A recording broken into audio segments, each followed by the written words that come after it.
It's 4 PM Central European Time on a Sunday, which means time for the Thyworm Weekly Roundup with my curated news and personal gaming endeavors. This is episode 26. Are you enjoying these? Consider subscribing.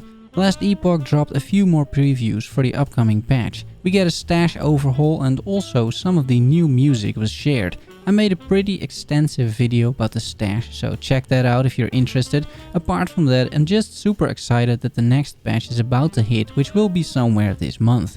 I've also interviewed the community manager Sarno from last Epoch. We talked about the game, the history, where the game is headed, and we also went quite a bit off topic. I'm not objective, but I think it's an enjoyable conversation to listen to. I've edited the first draft, clocking at 48 minutes. You can expect the interview probably somewhere this week. Wild West and Wizards dropped a small patch, giving us 2 new outfit models, a duster and the cassock. The updated models are visible on NPCs as well, so that is nice to hear, and there are a few other changes, including changes in loot tables, so bandits have a small chance to drop armor as well. There are a few more points of interest in the desert, the repeater rifle got buffed, and a few start quests have been improved. Dreamscaper released a community update in glorious 4:3 aspect ratio. It's one of the devs in a one-take video trying his best to deliver the game's updates, and all jokes aside, he's doing a great job.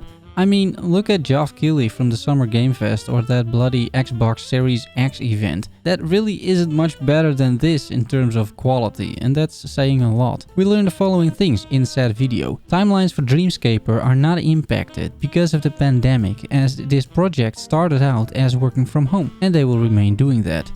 This summer, the game will launch in early access and you can expect 4 biomes, a few new bosses, different tiers of enemy types and more background story on Cassidy by making use of codex you find throughout the world. The story gets more fleshed out in general, with more characters, better developed relationships between characters, and an overarching storyline that plays out in certain moments of the game, like during the intro or after certain boss fights. This should give you a better idea of what is going on in the world, why Cassidy is sort of lucid dreaming here, and what all of this means. Because I played the prologue and this game is super weird, but extremely enticing at the same time. Finally, a new audio designer has been hired to tackle some of the community feedback regarding audio, which made use of a bunch of placeholders in the prologue, which is the demo version released on Steam. Small Wolcen update, patch 1.0.14.0 released, which was full of bug fixes once again. They're on track and we can expect 2 more of these patches in the next 2 months. After that, their first league or season releases, which they have called a Chronicle. Small steps in the right direction.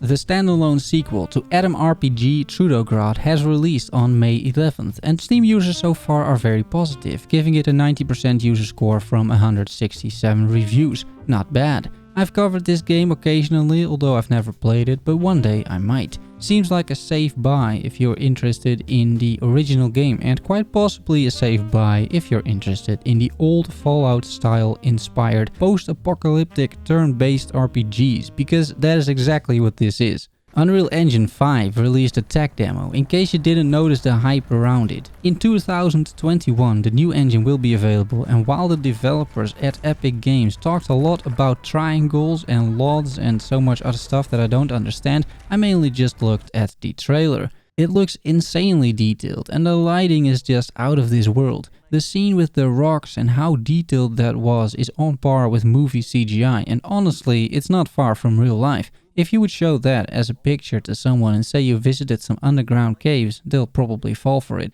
Something that developers are very enthusiastic about, from reading some of the comments online, is the import functionality. Apparently you can import assets from all sorts of different design applications into the engine without having to modify too much, or maybe anything at all. It's supposedly a game changer, although I'm not really in a position to comment on this. I'm curious when we can expect the first Unreal Engine 5 game. This was a PS5 demo, but Unreal Engine isn't confined to PlayStation, of course. Xbox Series X can run this just fine, and any PC in a year's time as well. Some personal gaming updates. I informed you around 1 month ago of some of the stuff I ordered, like my new microphone, the Shure SM7B, and a mixer preamp, the Go XLR. It arrived yesterday. I spent most of yesterday evening setting everything up, and right now you're hearing the new microphone. It's not a massive difference, I'm sure, because YouTube and Twitch compress sound a lot. It provides me, however, with 3 super nice features.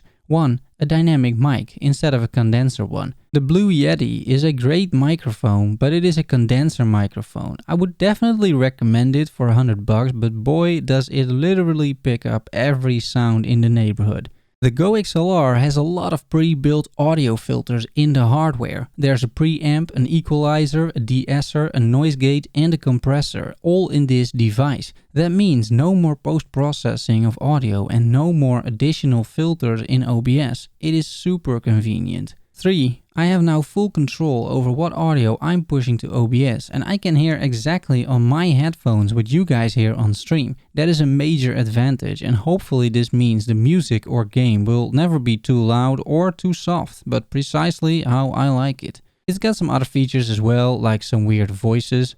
That's fun, but its practical use is rather limited, I would argue.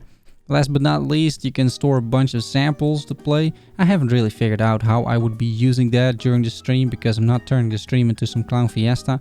If you have any suggestions, let me know. And that is all I have for you this week. Follow me on Twitter at Thyworm. Thanks so much for watching, guys. I do appreciate it. I'll see you all next week. Love you all. Bye bye.